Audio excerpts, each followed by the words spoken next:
important for us to preface a discussion about social media by being able to see it within specific parameters. There's a tendency for analysts and researchers and anybody who's interested in social media specifically,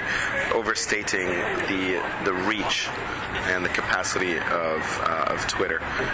So for the most part, at least in the case of Egypt, the number of people with both access to Twitter and use it on a fairly regular basis is an extremely minuscule number. What happened among the Twitterati was the development of this solidarity and camaraderie that allowed them to come up with specific ways to circumvent government controls and the obstacles provided by government, and also to, in a very instantaneous way, develop mechanisms that allowed them to express themselves in significant ways. If a specific road had been blocked, or if there was significant presence for security forces in a particular location, the Twitterati were able to not only identify that, but relay it to, I'm not going to say a significant proportion of the population, but at least a small number of individuals who could then amplify it. So, and amplify it in some cases to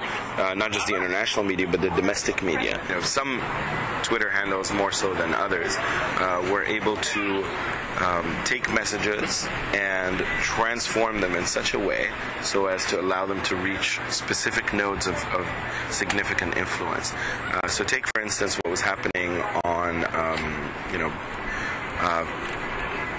January 27th, like a day before the Day of Rage. There were only a small number of individuals who were in Tahrir Square who were tweeting on a fairly regular basis. And in the absence of cameras, there were very few journalists, belonging to international media and broadcast entities who thought that anything that was happening in Egypt at that moment was of interest or could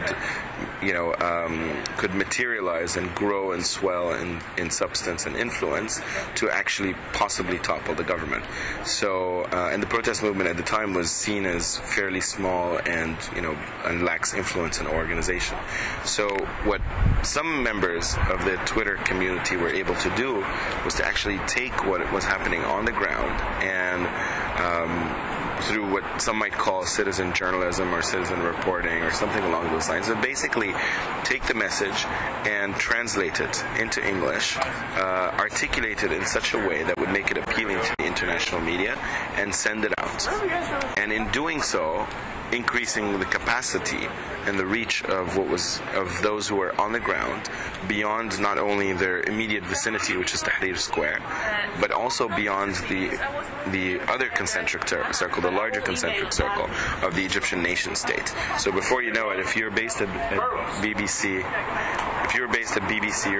at France 24, if you're based at ABC News, all of a sudden you had a finger on the pulse at a time when you don't have reporters on the ground. So the Twitter community became a surrogate for the international media who had very limited access to what was happening on the ground and had no way of verifying what was happening on the ground. So through that process, what developed was a homeostatic system where the folks on Twitter were extremely reliant on the international media to care for them, because if the international community stops following the Twitter community, then you end up falling on deaf ears and you've got very limited influence, and the state might come after you. But the key is, how connected are you to specific nodes of political and media power? And that's what Twitter was able to do from our standpoint as people, as analysts and researchers and activists in communities outside of Egypt or in countries outside of Egypt looking in.